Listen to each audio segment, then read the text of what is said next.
Hey, everybody.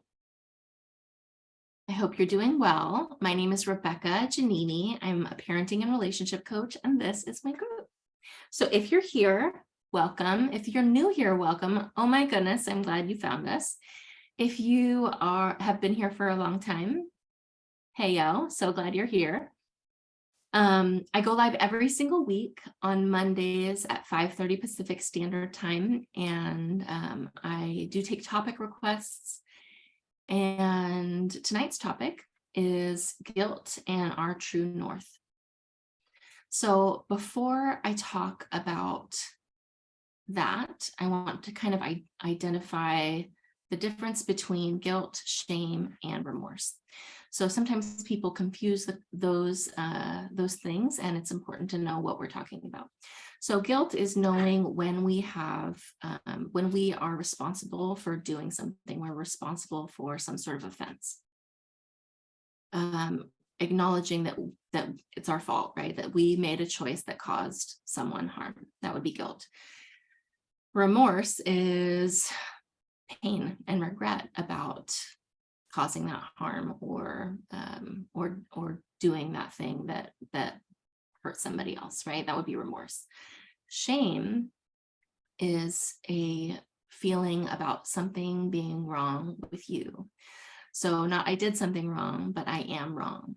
I am a bad person, or I can never do anything right. So shame has to do with who you are and a deep sense of there being something wrong with you versus something wrong with what you've done. So tonight we're talking about guilt, which is, we're going to be talking about all three, but I wanted to talk about guilt versus our true north. So when somebody's experiencing guilt, which most of us experience guilt unless we are, super ill. When we experience guilt, oftentimes what happens when we're experiencing guilt and remorse, that feels so intense for us that we want to get out of it. And oftentimes what we do to get out of it is pile on shame. So we're feeling guilt, we're feeling remorse, we're feeling badly about what we've done. We know that it was our fault. We feel terrible about what we've done. And in order to try and stop ourselves from doing that, we turn on shame and we start emotionally punishing ourselves with shame. This is because we believe that with enough pain, we will try and avoid that, same course of action in the future. Now, for some people, that works for a little while, but it doesn't last, because the problem with shame is that it affects our internal framework, and our internal framework tells us who we are and what we're capable of.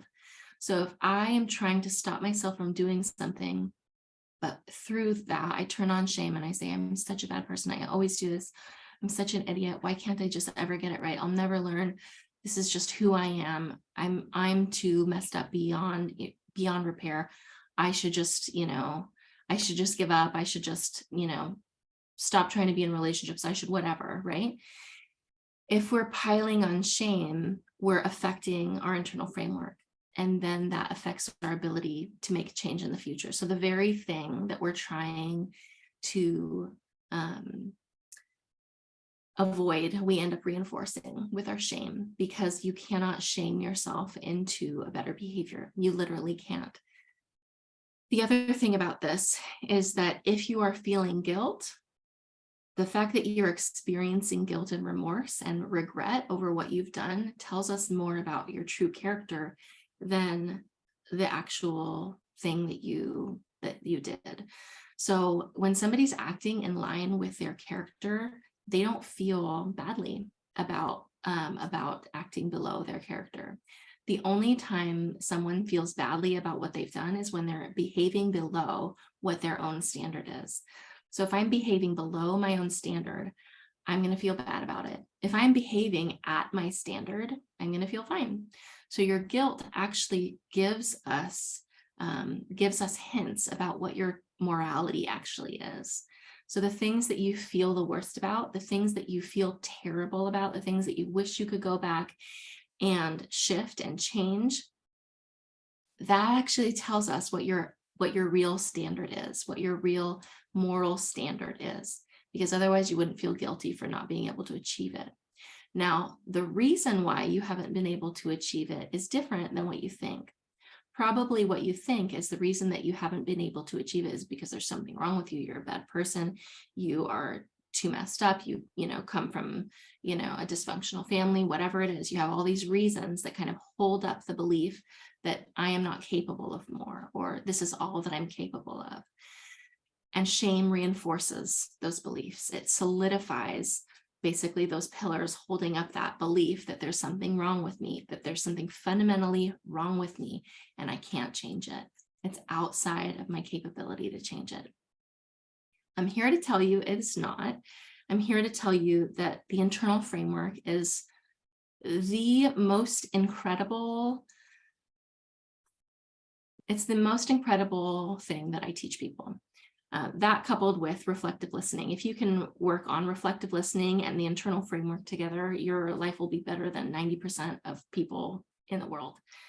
The trouble is that internal framework stuff causes us, in order to shift our internal framework, we have to look at ourselves and face ourselves in the mirror, which can be really scary if you have done a lot of things that you're not proud of. And if you've come from a dysfunctional family, that's probably you.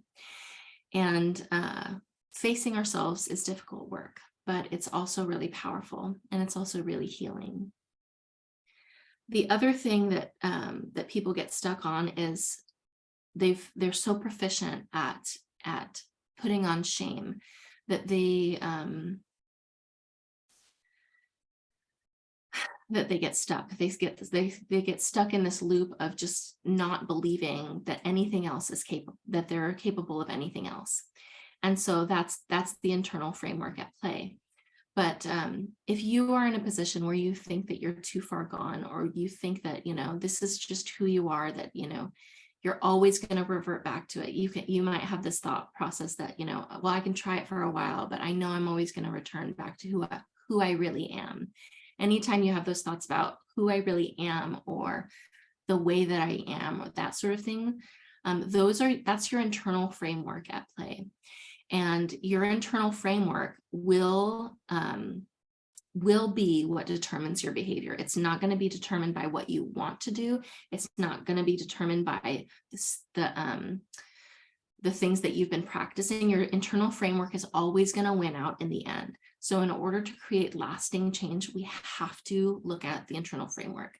Otherwise, you're always going to revert back. You're going to be like muscling out the change, and then like a magnet, it will call you back to those problematic behaviors and thinking patterns that have kept you stuck. So if you are interested in getting unstuck, reach out to me, reach out to Christina. We will get you on an assessment call to talk about what program options, might be best for you. We have a ton of free resources as well. So if none of our program options are the right fit, we can get you started with some of the free resources that we offer. But I want you to know that you are capable of change. Your internal framework is what determines your behavior, and that's it. And when we can work on healing your relationship to yourself and your relationship to your behavior, you are capable of so much more than you know. You are capable of healing. You are capable of healing those deep-rooted, problematic, painful patterns that you developed. The other thing that I'll say about this, because we're talking about shame, is that oftentimes we feel so terrible about our coping mechanisms that we've developed. We feel such shame about our coping mechanisms. And my suggestion is that you be really gentle with yourself, because at some point that coping mechanism saved you. At some point, being really angry, being really standoffish, at some point the cold shoulder or stonewalling, at some point, even these really terrible coping mechanisms, drinking or whatever it is that's your coping mechanism, at some point that saved you. And so even though it's harmful, when we put those coping mechanisms down, we want to put them down with honor for the fact that they met a need for us when we didn't know how to get that need met anywhere else.